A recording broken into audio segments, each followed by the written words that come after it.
Okay okay जी okay. Sir आप press conference बुलाई किसकी बुलाई बाड़मेर जिले में विगत कुछ समय में विशेषकर पिछले 2 वर्षों के अंदर हालात बहुत गंभीर बने। संगठित अपराध संगठित गिरोह के माध्यम से हो रहे हैं, गिरोह पनप रहे हैं और अपराध हो रहे हैं। पर उससे बड़ा चिंताजनक बात यह है कि उनके ऊपर कार्रवाई नहीं हो रही। इस कारण स्थितियां बद से बदतर हो रही है।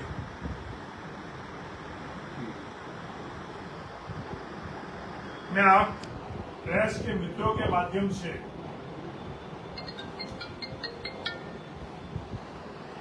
धार के लोगों के बीच में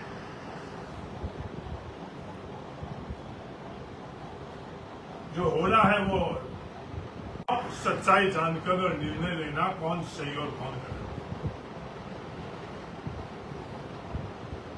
पिछले दिनों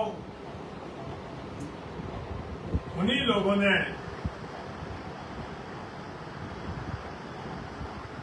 जिन्होंने 3 दफे जैसलमेर के अंदर विवाद करने का प्रयास किया, धार का जो अपनाए उसमें जहर घोलने का प्रयास किया, उन्हीं सोच और उन्हीं लोगों ने भूनिया के अंदर भी विवाद करने का प्रयास किया। पर ये भूनिया की सच्चाई किया, जैसे जैसलमेर में तीनों प्रकरण की जब सच्चाई सामने आई तो इन लोगों के पास कोई भी जवाब नहीं। तो मैं आपके माध्यम से भूनिया की सच्चाई धार के लोगों के बीच में रखना चाहता हूं कि आखिर में ये भूनिया में जो तथाकथित इन लोगों ने विवाद करने का प्रयास किया, वो विवाद की सच्चाई क्या। सिर्फ भूनिया ही नहीं, इस क्षेत्र के अंदर संगठित गिरोह राजनीतिक संरक्षण से पनप रहे। एक जनप्रतिनिधि को, एक राजनीतिक दल को उन गिरोह के खिलाफ कानूनन कार्रवाई कर और जनता को राहत पहुंचानी चाहिए, उसकी जगह उनका संरक्षण किया जाता है। भूनिया गांव के अंदर जिससे घटना की कभी हम लोग कल्पना ही नहीं कर सकते, धार में इस तरह का वाक्य शायद भी सुनने को मिला होगा। उस तरह का वाक्य पिछले कुछ दिनों के अंदर भूनिया गांव में हो रहा था। इस तरह के घटनाएं इस क्षेत्र में, इस इलाके में बहुत हो रही है। पर एक परिवार ने हिम्मत जुटाकर और पुलिस में केस दर्ज किया। एफआईआर संख्या 36 28/3/2026 पे परिवार एफआईआर दर्ज करता है। इस तरह का कृत्य हम लोगों की कल्पनाओं से परे है। वैसी कृत्य भूनिया गांव के अंदर संगठित गिरोह के माध्यम से किया गया। एक परिवार की बच्ची के साथ लगातार कई दफे एक संगठित गिरोह द्वारा बलात्कार करना, सिर्फ बलात्कार ही नहीं, उस बच्ची के शरीर पर जलने के घाव तक। ये शोध का विषय है कि वो किससे जलाई गई। सिर्फ वही नहीं, उस बच्ची के परिवार के अकाउंट से उन लोगों के अकाउंट के अंदर पैसा ट्रांसफर करना,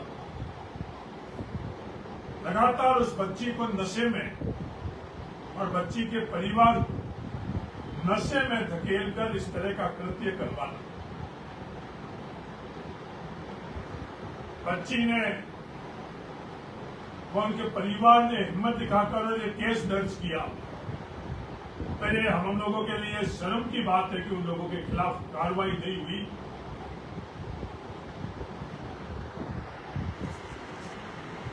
सिर्फ 2 लोगों को ही गिरफ्तार किया गया। एविडेंसेस है, बरामदगी किसी भी प्रकार की नहीं। सभी तरह के एविडेंसेस होने के बावजूद भी कठोर कार्रवाई करने से कौन रोक रहा है? आज सुबह परिवार के लोग मेरे पास आए। ये जो एफआईआर आपको बता रहा हूं, इस परिवार के लोग मेरे पास सुबह ढाणी बाइटू में आए। इनको न्याय नहीं मिल रहा है।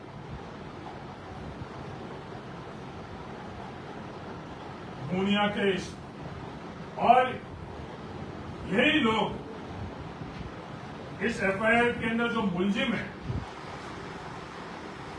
इस एफआईआर के अंदर जो नाम, नरेश नाम का मुलजिम, नामजद मुलजिम, ये मुलजिम वापिस ये पूर्णिया के अंदर इस विवाद के अंदर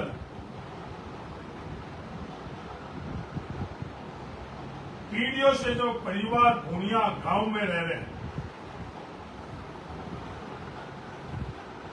उन लोगों के घरों के ऊपर बुलडोजर फेर कर उनकी जो झोपड़े थे उनको ध्वस्त किए गए। सिर्फ वहां तक नहीं,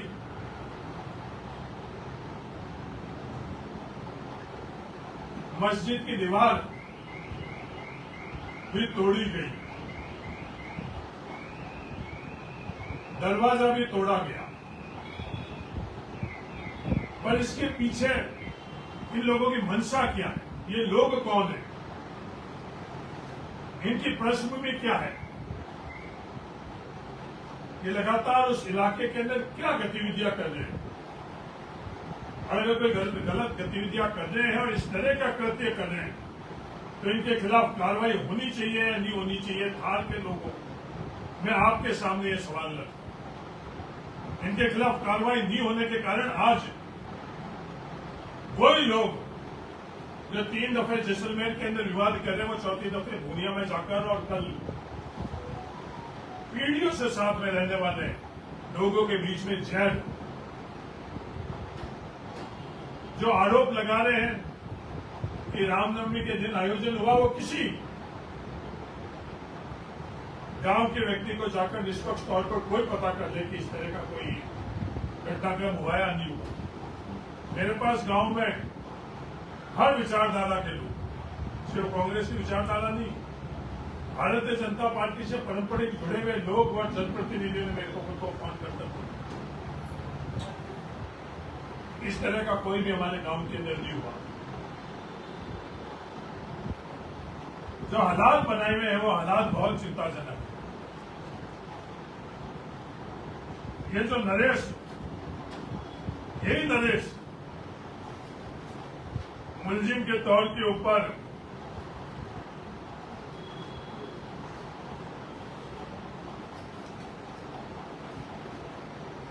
जब ये पूर्णिया का घटनाक्रम घटित हुआ, इसके अंदर दर्ज यही लोग वो लोग जो वो संगठित तौर पर अपराध कर रहे थे, वो और इनका आपस के अंदर सीधा जो जुड़ा हुआ है, ये अपने आप ही दिखाता।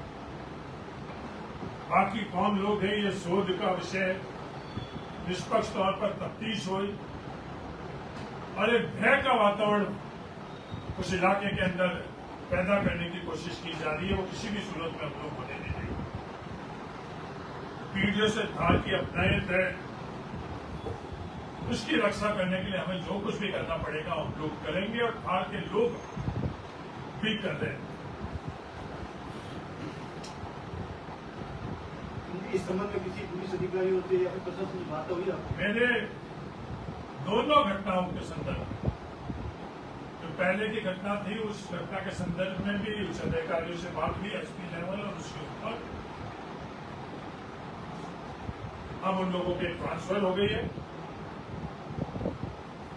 और आज जो उच्च अधिकारी है, चाहे वो बाड़मेर में है और जयपुर में है, उनके समक्ष भी मैंने पूरी की पूरी ये बात रखी।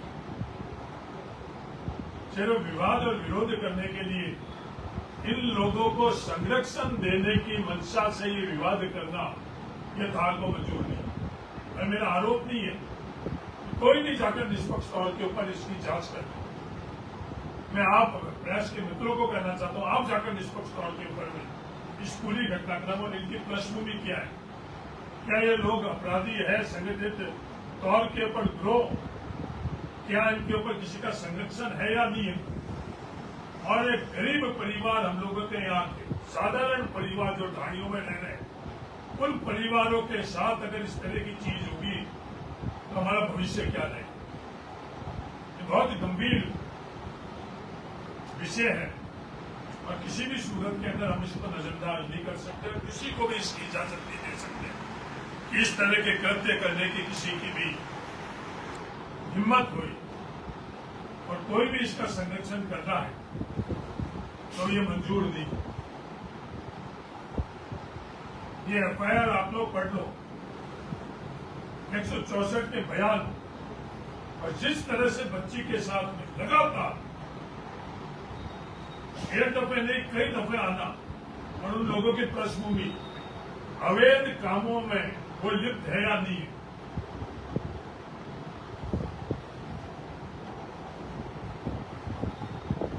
उसके बावजूद भी सिर्फ 2 अपराधियों को गिरफ्तार करना और बाकी के खिलाफ सख्त कार्रवाई नहीं करने के कारण उनकी हिम्मत हुई और इस पूरी की पूरी अपनी बात को कोई और रंग देने के लिए, भावनाओं से जोड़ने के लिए, जाति और धर्म से जोड़कर अपने आप को इसी तरह के कृत्य में आगे बढ़ाने की मंशा से ये ताकतें प्रयास कर रही है जिनको किसी भी सूरत में हम लोगों को इजाजत नहीं देनी चाहिए। पूर्व मंत्री ने ये तो कहा है कि वहाँ पर पत्थरबाजी हुई थी रामनवमी के दिन पर और ये ऐसी कारण हम बर्दाश्त नहीं करेंगे। कोई भी जाकर वहाँ पुनिया के अंदर, आप लोगों से भी मैं वापस निवेदन कर रहा हूँ, और कोई भी जाकर पुनिया में पता कर ले कि रामनवमी के दिन में कोई आयोजन हुआ या नहीं हुआ, चाहे वो पूर्व मंत्री क्यों नहीं हुई, चाहे और कोई व्यक्ति क्यों नहीं हुई। हम लोग हमारे परिवार से, जो थाल के परिवार से, हमारे राजनीतिक उद्देश्य से क्या इस तरह की जहर फैलाना चाहिए, नहीं फैलाना चाहिए। सिर्फ राजनीतिक स्थान लेने के लिए हमने उस भूमिया को क्या हालात कर दी। पीढ़ियों से जो जातियां साथ में रह रही थी, धर्म साथ में रह रहे थे, पंचायत पुनर्गठन के अंदर हमने क्या हालात बना दी। कोई भी निष्पक्ष तौर के ऊपर जाकर देख, मैं धर्म की बात नहीं कर रहा हूं, वो धर्म के बीच में दीवार खींचने के साथ साथ जातियों के बीच में भी दीवार खींचने के प्रयास कर रहे हैं। वो पहले भी सफल नहीं हुए, अभी भी सफल नहीं होंगे। अपराधी की कोई जाति नहीं होती, अपराधी का कोई धर्म नहीं होता। जिसने अपराध किया उसके खिलाफ सख्त से सख्त कार्रवाई होनी चाहिए, जिससे किसी को अपराध करने की भविष्य के अंदर हिम्मत नहीं हो। ये जाति धर्म अपने से निजी लगाव और राजनीतिक साथ देने के लिए इन लोगों को संरक्षण दे रहे हैं, इन लोगों को उस दिशा में आगे बढ़ने के लिए मदद कर रहे हैं, ये थाल को मंजूर नहीं है। बच्ची के साथ में जो नहीं हुई है, उसके जो मैंने दोनों एफआईआर आप लोगों के बीच में रखी है, सिर्फ आरोप लगाने के लिए हरीश चौधरी कभी आरोप नहीं लगाता। जब तक जांच कर और पुख्ता हम लोगों के पास साक्ष्य नहीं होंगे तब तक आरोप लगाने के लिए नहीं। पर क्यों नहीं हो रहा है, ये अपने आप के अंदर संदिग्ध परिस्थितियां की गाड़ियों में रह रहे हैं। एक दफे दो दफे नहीं, और सिर्फ एक इकलौती इस बच्ची के साथ नहीं पैसा देना, इस बच्ची की बहन के साथ, बच्ची की माँ के साथ। क्योंकि परिवार के सदस्य हम लोग मजदूरी करने के लिए, नौकरी करने के लिए बाहर जाते हैं, और हमारे परिवार को अगर हम लोग सुरक्षित नहीं रख पाएंगे तो आने वाला समय कैसे रहेगा। जो विवाद करने वाले लोग हैं उन्होंने कभी भी इनके लिए इनका दर्द समझा, इनको न्याय के लिए एक शब्द भी बोला,